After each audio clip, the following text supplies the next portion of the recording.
I am Kristine Angel A. Cosepe, and what I'm going to talk about today is gender stereotyping and sexism. So let me tell you that the single most important thing that I'm going to share to you today is that gender is not linear. It doesn't go in a single line. Now, why do I say that? Because gender is an orientation. It is not something identified as a biological form determined at birth. It is more like a circle of sorts, one that cannot be categorized in a file and one that doesn't flow in a straight line. Well, maybe because not everyone is straight. Now let me tell you a story. In my early years, I can say that I'm a bit different from most children. I would behave contrary to how I am supposed to as a girl, especially the way I dress. Maybe because I grew up with 4 guys in the family and have grown accustomed to imitating them. I wore baggy clothes almost every day and even managed to copy the way they walk and they talk. For instance, I would resort to fights every time I get into a disagreement with my playmates and would think playing with dolls was an awkward thing to do. It just felt fake. To my relatives and teachers, I was a very scandalous child. They would dissuade me by telling that I should behave more like a girl, someone more demure, behaved, and timid. Even my way of dress was not spared, being told to put on more girly clothes like knee-length dresses and doll shoes so I could be what becomes the standard beauty.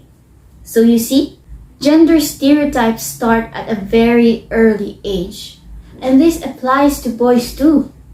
Boys are generally expected to be stronger than girls, more dependable, and would probably get nasty looks from their parents if they wear girly clothes.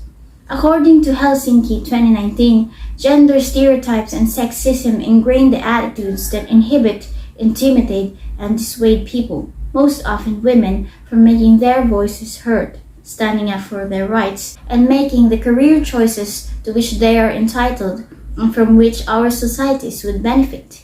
Due to the norms formally introduced by society, traditional mindset also became one of the factors why women would remain submissive and conform to what society dictates in order to get away from the judgment of the general public and even to their own homes. That if they behave in a way that is unbecoming for females, they will be castigated and called names by the very people who calls them uncivilized. An essay from scholaradvisor.com stated that even in an age of supposed equality, women still bear the greater share of responsibility for childcare, housework, and caring for aging parents, even when they work as many hours or more as their male partners or companions. Females are also underrepresented in politics and businesses and are either underestimated in doing men's jobs or refused a high position at work. Some are oriented at a very young age to behave like they were inferior to men and are refused even the most standard legal rights, where even their voices are silenced and are often demoralized and thought to be their husband's property. This is because such issues are seen as women's work, something that is quite shocking in the 21st century and especially to a country that exercises democratic rule. Almost everywhere in the world, people fight for a kind of freedom that would allow them to do, wear, and behave as they please. And as people vary from men to women to children, they seek only one thing: equality.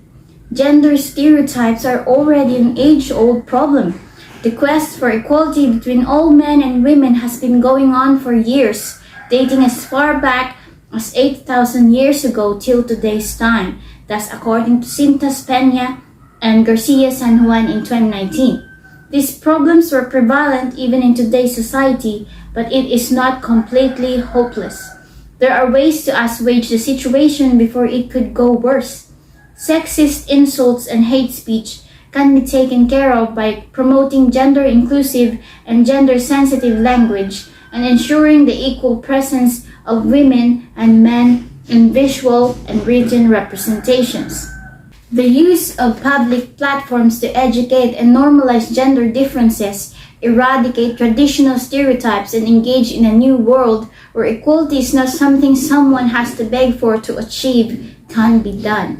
Make everyone realize that gender is not linear. It can be flowy, curvy, circular, and colorful, whatever they like them to be. There is no standard for men and women among everything else. There is no, this is not good for you, or that doesn't suit you. Let us all appreciate our differences and embrace our identities according to which we see and view ourselves. Now, I will end with a question. Do you still believe that gender is linear?